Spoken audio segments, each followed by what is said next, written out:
Pandian store சீரியல்ல அடுத்து வர எபிசோட்ல நம்ம சரவணன் இருந்துட்டு அஞ்சலி கிட்ட பேசுகிறாங்க. அஞ்சலி இருந்துட்டு, "இங்கே பாரு சரவணா, உன் கூட இருக்கிற போது தான் எனக்கு ரொம்பவே நிம்மதியாக இருக்குது. ரொம்ப சந்தோஷமாக நான் ஃபீல் பண்ணுறேன். நம்ம 2 பேரும் இன்னைக்கு கோயிலுக்கு போகலாமா? அதுக்கப்புறம் கொஞ்சம் தூரம் எங்கேயாவது போயிட்டு வரலாமே?" அப்படின்ற மாதிரி சொல்லிகிட்டு இருக்காங்க. சரி, நான் அப்பா கிட்ட நான் இது பொருளெல்லாம் எடுத்துகிட்டு போய் கொடுத்துட்டு வரணும்னு சொல்லிட்டு நான் வந்துடுறேன். கோயிலுக்கு முடிஞ்சால் போகலாம். அதுக்கப்புறம் வேறு ஏதாவது பிளான் போட்டுக்கலாம் அப்படின்னு சொல்லிட்டு நம்ம சரவணன் வந்து சொல்லிட்டு, பாண்டியன் கிட்ட இத வந்து டோர் டெலிவரி பண்ணிட்டு வரணும்ப்பா. நான் கிளம்புறேன் அப்படின்னு சொல்லிட்டு, அங்கேருந்து சில பாக்ஸ்ல எல்லாம் போட்டு எடுத்துட்டு கிளம்புறாரு.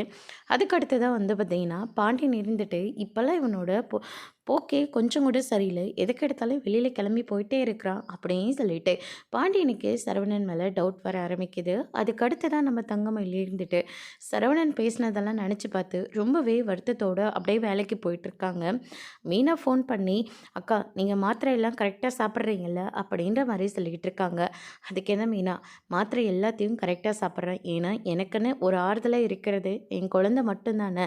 இந்த குழந்தைய நல்லபடியாக பெற்று எடுத்தனாவே அதுவே எனக்கு போதும்." அப்படின்னு சொல்லிட்டு நம்ம தங்கமயில் வந்து சொல்லிக்கிட்டு இருக்காங்க. பேசிகிட்டே போயிட்டே இருக்கிற போது சரவணனும் அஞ்சலியும் பைக்கில் போகிறத வந்து பார்த்துடுறாங்க. அதை பார்த்த உடனே தங்கமயில் இருந்துட்டு பயங்கரமாக ஷாக் ஆகுறாங்க. "நான் இங்கே குழந்தைய சுமந்துக்கிட்டு இப்படி நடந்து போயிட்டுருக்கேன். ஆனால் என்ன மறந்துட்டு நீங்கள் அந்த பொண்ணு கூட சந்தோஷமாக இருக்கீங்களா மாமா?" அப்படின்னு சொல்லிட்டு தங்கமயில் வந்து ரொம்பவே ஃபீல் பண்ணுறாங்க. அதோட பிரம முடிச்சிருக்காங்க.